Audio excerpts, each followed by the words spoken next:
ఇది మిమ్మల్ని కావాలని అడుగుతలేను, మిమ్మల్ని బాధ పెట్టాలని కాదు. మీకు ఏమైనా మనసు నొప్పిస్తే కెమెరాలు ఇట్లా పలగొట్టకుండా అడగండి. లిమిట్ దాటితే కెమెరా వాలుగుతుంది, నేను ఎత్తి వాలుగుతుంది. అంతేనా? లిమిట్ దాటుకుంటా అడుగు. లిమిట్ దాటితే రెండు వాలుగుతాయి, కెమెరా వాలుతుంది, నేను ఎత్తి వాలుగుతుంది. అంటే బెదిరిస్తురా అంటే నువ్వు లిమిట్ దాటి పర్సనల్ అన్నావు కాబట్టి లిమిట్ దాటి స్థాయికి మించి అడిగే. పర్సనల్ అనగానే ఎందుకు భయపడుతున్నా మీరు? భయం ఏం లేదు, భయం లేదు. కెమెరాలు బలుగుతాయి 100%. నాకు నచ్చకుండా నన్ను రెచ్చగొడితే రెచ్చిపోతాం మేము, డెఫినెట్ గా రెచ్చిపోయి ఏం చేస్తారన్న? కెమెరాలు వల్ల కొడతారు. వాళ్ళ కొడతాం, అవసరం పడితే వాళ్ళ కొడతాం.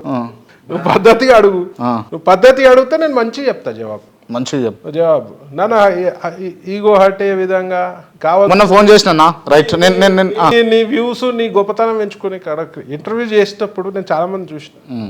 ఇంటర్వ్యూ ఎందుకు చేస్తారు? మీ నుంచి నిజాలు రాబట్టడానికి. నిజాలు, ఇన్ఫర్మేషన్ రాబట్టడం. అవును. కానీ నా దగ్గరకు వచ్చిన 90% నన్ను డామినేట్ చేద్దామని వస్తారు. అది వద్దంట నేను.